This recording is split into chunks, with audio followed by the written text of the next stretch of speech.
Titanic II: Rebirth in Time. What would happen if Titanic had a second part? This question arouses the curiosity of millions of fans. We have decided to create a little story of how we imagine it could be. We hope you like it, and don't forget to subscribe and comment what you think.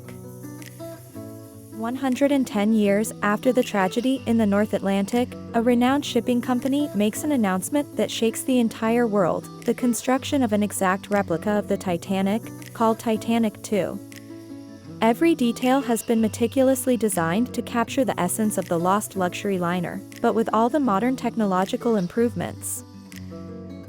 The new Titanic is scheduled to follow the same route as its predecessor, from Southampton to New York, thus completing the long-interrupted journey. Thousands of people are eager to witness this historic moment, unaware that, this time, the ship will be carrying much more than just passengers and crew. From all corners of the world, passengers board the Titanic II with a mixture of awe and reverence. Among them is Emma Bradford, a passionate historian and great-granddaughter of one of the survivors of the original tragedy. Emma has dedicated her life to studying the Titanic and feels an inexplicable connection to the ship. There is also Michael Turner, a skeptical journalist who investigates the dark rumors surrounding the company that financed the construction of this replica. Michael does not believe in coincidences and is suspicious of the motivations behind this journey. On the first day on board, the Titanic II dazzles its passengers with its luxurious lounges, chandelier-decorated halls, and finely furnished cabins. Everything is an almost exact tribute to the original Titanic. Yet, from the very beginning, Emma senses something strange in the atmosphere. There is a heavy feeling of nostalgia, as if the ship carries with it memories of another era. On the first night, as the Titanic II sails calmly, Emma wanders alone through the main salon, admiring the historical details she knows so well. Then she hears a faint sound, an ancient melody, played on the piano in the empty salon. Even though she is the only one there, the music makes her pause, immersed in a kind of trance. Looking around, she swears she sees an elegantly dressed couple standing near the piano, like ethereal figures who vanish as soon as she blinks. Unease grows when Michael discovers an old diary in his cabin closet, written by an original Titanic passenger named Lillian Grant. In its pages, Lillian anguishedly recounts her final hours aboard the Titanic, describing the desperation and fear as the ship began to sink. But on the last page, there is a strange sentence that catches Michael's attention: "Our journey never ends, someone must complete it." Although Michael tells himself that it is just a forgotten diary, a feeling of bewilderment comes over him. Emma and Michael's curiosity soon turns to urgency.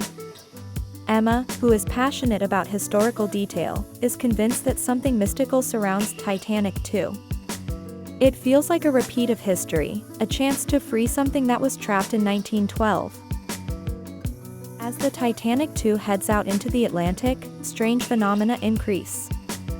Passengers begin to experience déjà vu as they walk around the ship, as if they were stepping in the same footsteps as those who boarded the original Titanic. Some claim to have seen shadows dressed in early 20th century costumes, figures that disappear without a trace. Determined to find answers, Emma and Michael begin to investigate together. Following clues that seem to guide them, they reach a restricted area of the ship, a low, dark section that does not appear on the official plans of the Titanic II.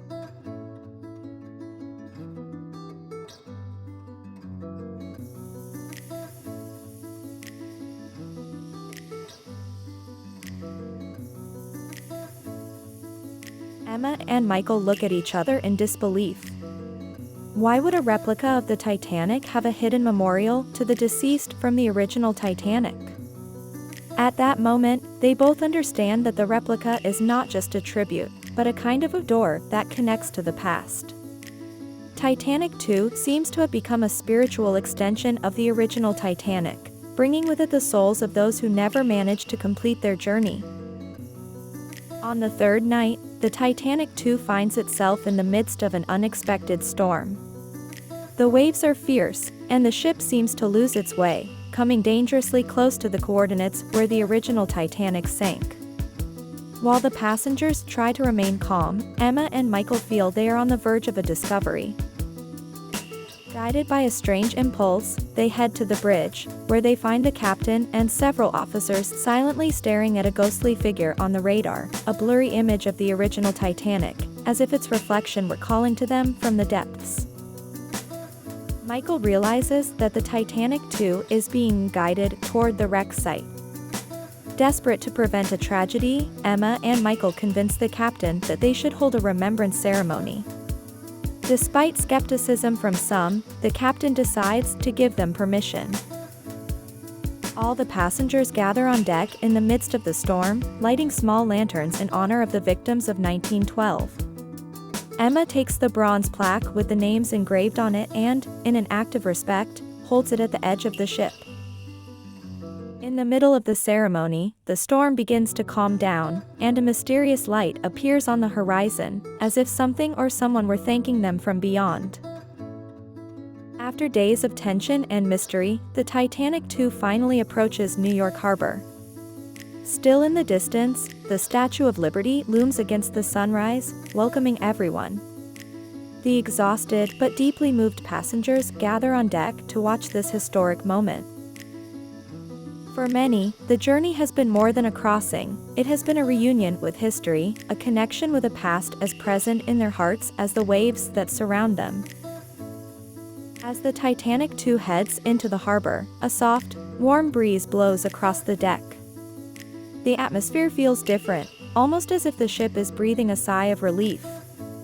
Emma and Michael stand at the railing, silently watching as New York, the destination so many souls yearn to reach more than a century ago, draws closer. For them, it is not just the conclusion of a journey, but the culmination of a long-delayed purpose. The last light of dawn illuminates the name Titanic II on the ship's hull, as a sense of inexplicable peace envelopes the passengers.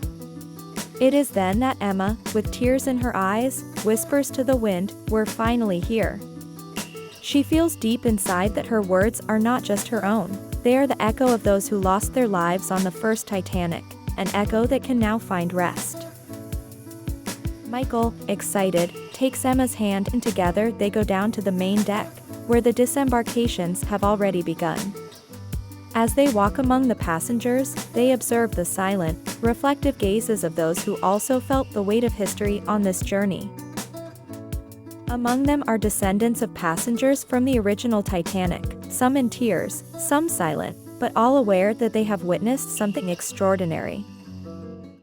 Before leaving the ship, Emma pauses for a moment to look back at the great structure that led her to discover so much about her own history and that of her great-grandfather.